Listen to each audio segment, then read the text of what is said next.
So thank you so much for that really wonderful portrait of a wonderful, wonderful man. What made you decide that now is the time to tell his story? That's a lovely question because I feel it's always the time to tell Ellis' story. There's really actually no time when his story would not be of importance.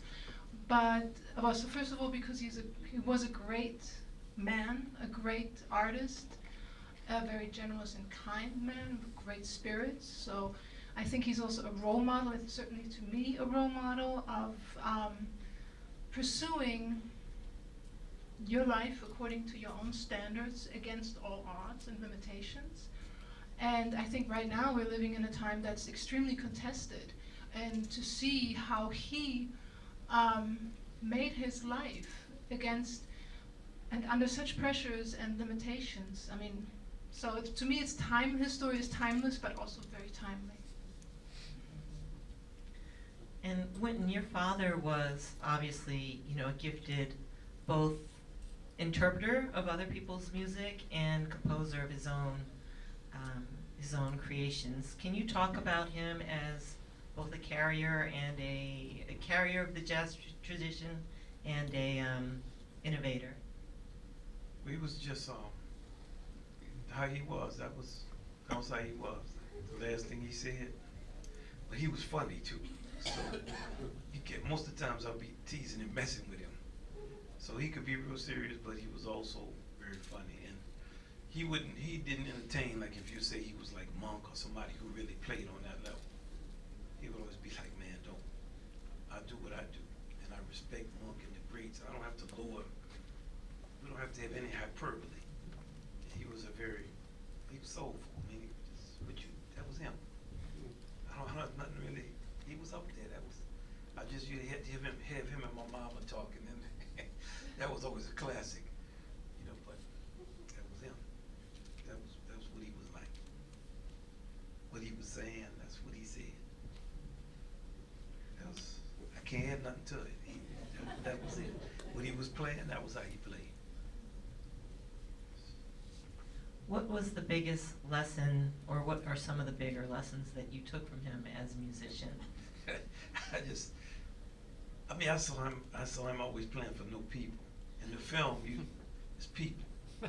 In the 60s, there was no people. So you can imagine it was just be me and him in a car driving somewhere, like radio show would be on. We walk into the gig, it'd be like 3 people. Like, damn, this is the gig. And then it was years of it. So my father called me in 1982. He said, man, I'm down to 1 student at the New Orleans Center for Creative Arts. And that student was Marlon Jordan. It was Kid Jordan's son. Kid Jordan was it's like family basically. So it's one of our brothers is his student. And he was cool about it. Even when he passed away from COVID, I was trying to blame one of my brothers. He was like, man, what difference does that make? He was just what he said in there about the spirituality of the journey. That was him. So that's what I took from him. That you can be yourself and be okay with being you in any company. He wasn't different in any type of company. Literally, what me and Branford was saying. He sat in with our funk band one time. We was funking. We was up there. We had our afros. We was funking. Everybody was dancing. My daddy came up.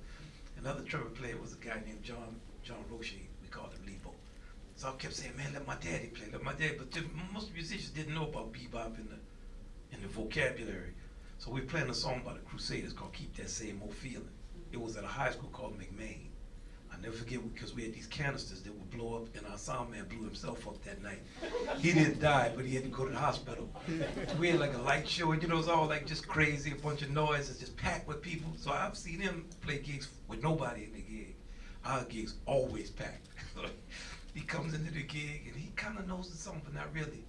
So the other trumpet player looks at me and goes, man, we said, we're gonna play Keep That Same Old. He said, he can't play on that song, man. I said, what you mean, man? He said, man, what are you gonna do in that middle section? That has a lot of changes. I said, man, my daddy can. He ain't gonna have no problem with that, man. He gonna still one time and play it. Man, he ain't gonna be able to play that, man. Then my daddy started to play.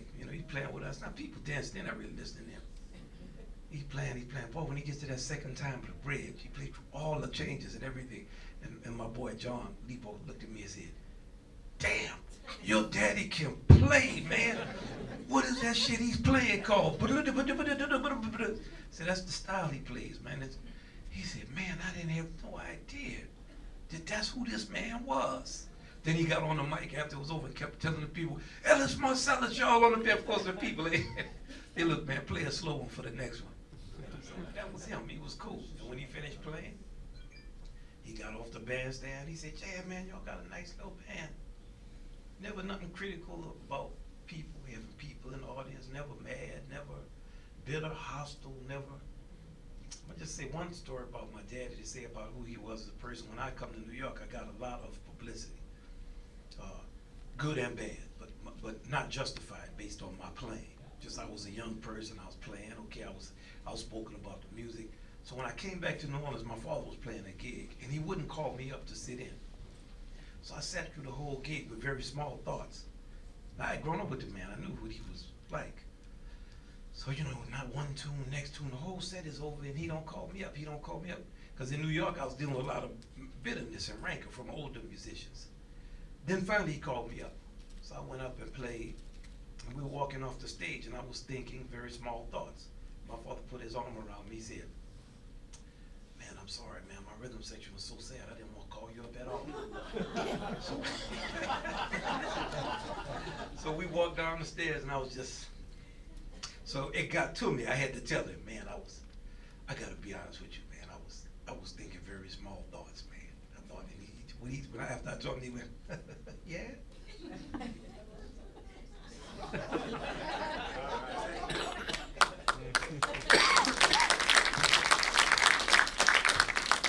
No small thoughts for Ellis. Okay. So Sascha, when you're making a movie, you're not like about an important historical person like this. It's not just entertainment. You're really creating a document, Can you talk about the burden and responsibility? Burden sounds very hard. They're very heavy. For me, it was a great responsibility. I felt throughout the making of this film. I felt it was an honor. It was an honor that he shared his life with me and told me his story and trusted me to share the story with other people on the screen. And so I wanted to do right by him, and that is the responsibility I felt. And particularly, we worked really closely together in the making of this film, of course, and then eventually, so then he passed, and then eventually after the first shock, I continued working on the film because I felt an even greater need to tell his story, and I also felt an even greater responsibility. But I have to say, I think I said already, honor. Honor was, for me, that was really an honor to tell his story. And I feel that he's a historical figure, but he's also a person, right? And you want to always do right by the person. And to me, it's very important that he would feel represented the way he wanted to be represented.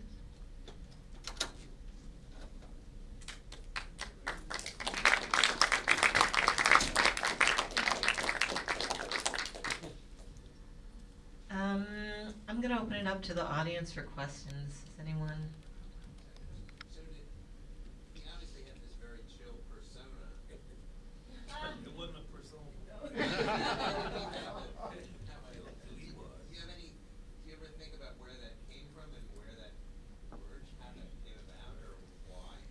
It's just spirituality. So I left home. I was always with my daddy, always hanging with him. Talked with him all the time until I was supplanted by my third brother who's here, Ellis. And that was absolutely his man as he got older. But it was I didn't feel any, no jealousy about it. And I talked about my third brother all the time. Now, I understand why my daddy always wanted to talk with him, because he's so well read and he's up on top of things. He's like a lot of my father, just very different, but he has the same type of spirituality my father has.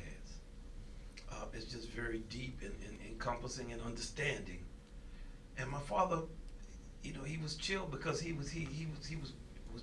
He was bigger than that. He had And you did right by him. Like you portrayed, it wasn't all kind of, you know, and everybody was talking about him. That's what they say about him. He was cool. And he, it's just, I wish I could add more meaningful stuff to it, but he was cool, man. In any story, you could tell something really bad would happen, and he would be like, well, man, you know. I remember once we were playing Little League football, and then they had 3 black teams and all other, and 9 white teams. And our coach was always drunk. and we wanted to play this one game.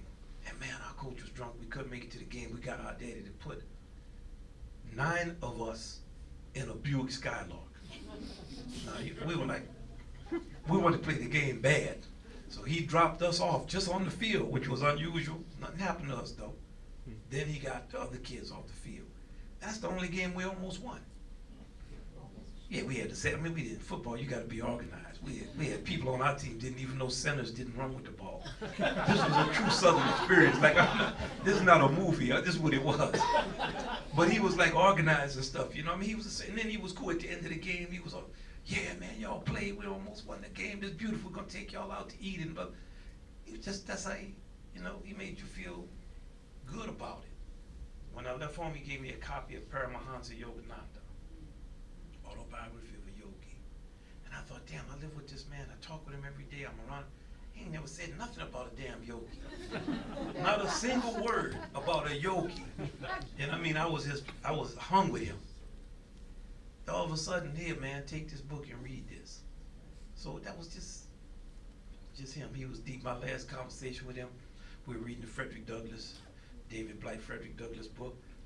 I didn't think it was gonna be his last conversation, but I went through all of his history with him. Playing in the 70s, what I knew, I learned stuff looking at it that I did not know. You know what I mean? I really did. Some of the stuff I was like, oh really? I didn't. And he said, man, why you going through all this old shit with me? And I called a bass player's name I couldn't remember. He said, that's not who that was. It was a cat named Trees. This was literally like 3 or 4 days before he passed. It's a cat named Trees. And I said, yeah, man, you know, I said, you finished that Frederick Douglass book? He said, no. I said, you want me to tell you how it ends? He said, no, man. That was that.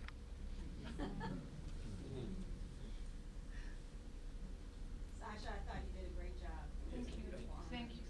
I wanted to know how you selected the archival footage. Oh, that's such an interesting question. It's actually, I don't have really a conclusive answer to it. I was always looking, so Ellis would tell me his story and we would talk about what we want to include. And so, as you can see, a lot about segregation came up because that was obviously so important to him and has shaped his life. And so, for the key topics that he brought up, I would always look for footage that would express and illustrate that. And I would try to have a balance between concert footage and historical footage, because one of the things that he and I were both very interested in is the connection between sort of the whole cultural, the whole culture and jazz, so that how the music and the history and the cultural circumstances interact with each other. And it was actually funny because before the first interview, I told him that was something I was very interested in, and he said, I've been thinking about this all my life. And that's how the first interview went, and was 3 hours. And we both ended it thinking, okay, there's more to talk about. And that's how the film actually evolved. And so the guiding principle for me was always, let me find visuals that express what he's telling me and what he thinks is important to him. And the National Archive is a great space. It's really beautiful what they have. Mr. Marsalis, I saw the Lewis Arch, recent Lewis Arch documentary. You have a real fascinating comment in that film. You say that early on you had problems with Lewis, but then you started to realize what a great musician he was. What about your dad? Did he have also similar ideas about that? Do you remember going through changes in the family, thinking about that music and that whole No. Louis Armstrong tradition? We went through changes in our family for not having money and being dysfunctional. we went through like changes that people go through in their family. So it was good my brother was there, because we always have to tell people we struggled. Like it wasn't like, hey, let's play some blues tonight. That was not the vibe. But two, my father knew who Louis Armstrong was. I didn't know who he was. Like many kids who were kids of the civil rights movement, because we didn't really know history. We thought anything before the civil rights movement was damn near slavery. So how I look at my grandmother or my great aunt and the type of servitude they were raised in. Now my father was different. He was a jazz musician, and my mom was different. She was more progressive than him. She didn't play. So no, we never argued about Louis Armstrong. I didn't know enough to argue with him about anything that required knowledge, because I didn't have it.